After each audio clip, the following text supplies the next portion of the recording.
V Cardiac Multi-Specialty Hospital, Kottapet. Star Srinidhi. Star Srinidhi. Secure your future, save it right. Fixed deposits that help you grow. Gold loans when you need cash flow. Easily replicate your gold loan. Buy and sell your gold. Star Srinidhi, your trusted support since 2020. Triple ఇదేదో cinema title అనుకుంటున్నారా? అయితే పొరపాటే. Triple అంటే reduce, recycle, reuse. ఒకరు ఉపయోగించిన వస్తువులను మరొకరికి దానం చేసేందుకు వీలుగా ఓ కేంద్రాన్ని ఏర్పాటు చేశారు. అదే త్రిబుల్. ఈ కేంద్రాన్ని రాష్ట్ర పౌర సరఫరాల శాఖ మంత్రి నాదెండ్ల మనోహర్ తెనాలి బుర్రిపాలెం రోడ్డులోని మాంటిస్టోరీ స్కూల్ ప్రక్కన గతంలో మాజీ రాజ్యసభ సభ్యులు ఎడ్లపాటి వెంకట్రావు నిధులతో ఏర్పాటు చేసిన భవనంలో దీన్ని ప్రారంభించారు. ఈ సెంటర్లో ఇప్పటికే అనేక మంది అందజేసిన చీరలు, పంచెలు, చొక్కాలు, ప్యాంట్లు, చెప్పులు, స్కూల్ బ్యాగ్స్ తదితర వస్తువులు ఉన్నాయి. వీటిని పేదవారైన వారు అవసరమైన వస్తువులను తీసుకుని వెళ్లేందుకు వీలుగా ఏర్పాటు చేశారు. ఈ సందర్భంగా మంత్రి నాదెండ్ల మనోహర్ మాట్లాడుతూ ఇలాంటి కేంద్రాలు ఇతర దేశాల్లో చాలా పాపులర్ అని, ఇలాంటి సహాయాలు చేస్తూ ఉంటారని వివరించారు. ఈ కార్యక్రమంలో మున్సిపల్ కమిషనర్ రామప్పల నాయుడు, ఆ వార్డు మాజీ కౌన్సిలర్ అడుసుమల్లి వెంకటేశ్వరరావు, మున్సిపల్ సిబ్బంది, జనసేన నాయకులు, వీర మహిళలు పాల్గొన్నారు.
వీటిలో ఒక వినూత్నమైన కార్యక్రమం ప్రపంచవ్యాప్తంగా అనేక నగరాల్లో ప్రత్యేకంగా క్రిస్మస్ సందర్భాల్లో చూస్తూ ఉంటాం. మనం ప్రతి కుటుంబానికి ఏదో విధంగా ఆదుకోవాలనే ఆలోచనతో వస్తువుల రూపంలో, బట్టల రూపంలో ఇవి ఈ రోజులో ఉన్న కాన్సెప్ట్లు ఏంటంటే రెడ్యూస్ చేసుకోవాలి మనం. అంటే మనం అనవసరంగా కొనుక్కొని పోతూ ఉంటే కూడా ఇంట్లో సరుకులు పెరిగిపోవడం, దాని ద్వారా ప్రొడక్షన్ కూడా అన్ని ప్రాంతాల్లో పెరగడం వల్ల కొంతవరకు తగ్గించుకోవాలనే భావన అందరిలో రావాలి.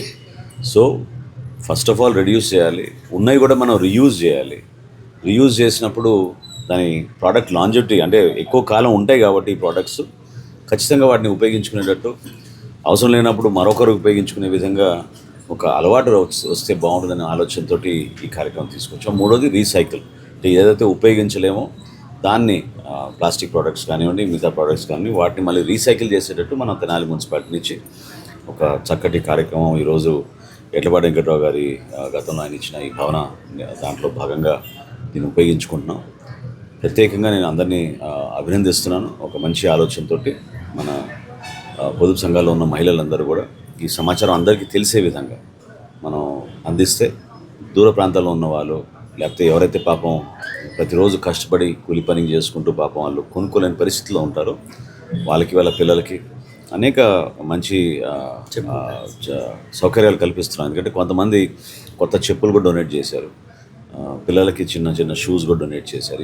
ఇది వయసులో పెరుగుతా పోతుంటే ఉపయోగించుకోలేరు కాబట్టి డెఫినెట్గా అవి అందరికీ ఉపయోగపడే విధంగా మహిళలు కూడా ప్రత్యేకంగా వాళ్ళకి శారీస్ కానివ్వండి, డ్రెస్సెస్ కానివ్వండి, పురుషులకి లుంగీస్ కానివ్వండి, షర్ట్స్ కానివ్వండి, ఇవన్నీ కూడా ప్రతి పౌరుడికి ఒక భావన రావాలి.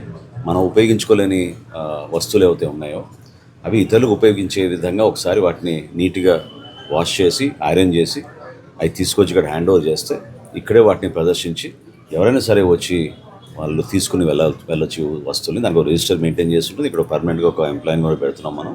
సో ఎక్కడ కూడా లోపం లేకుండా ఇచ్చిన సరుకులు జాగ్రత్తగా ఎవరికైతే నిజంగా వాటి గురించి నీడ్ ఉందో, అవసరం ఉందో వాళ్ళకి అందించే విధంగా ఈ ఆర్ఆర్ఆర్ కాన్సెప్ట్ కింద మనం ఈ రోజున ఈ కార్యక్రమం ఇక్కడ ప్రారంభించుకున్నాం. సో మున్సిపల్ కమిషనర్ గారిని, సిబ్బందిని అందరినీ కూడా ఈ సందర్భంగా అభినందిస్తున్నాను. ఎవరైనా డొనేట్ చేయొచ్చు సార్? ఎవరైనా డొనేట్ చేయొచ్చు అండి. పట్టణంలో ఎవరైనా సరే డొనేట్ చేయొచ్చు. డొనేట్ చేయగానే రిజిస్టర్లో ఎంటర్ చేసుకుంటారు. వచ్చిన సరుకుల్ని ఆ విధంగా నీట్గా దాన్ని అవసరమైతే మన వాళ్ళే మరొకసారి దాన్ని వాష్ చేయించి ఇస్త్రీ పెట్టి నీట్గా చేయించి మళ్ళీ ఎవరైతే తీసుకెళ్తున్నారో వాళ్ళు ఆ విధంగా సంతృప్తి చెందే విధంగా ఖచ్చితంగా చేస్తారు.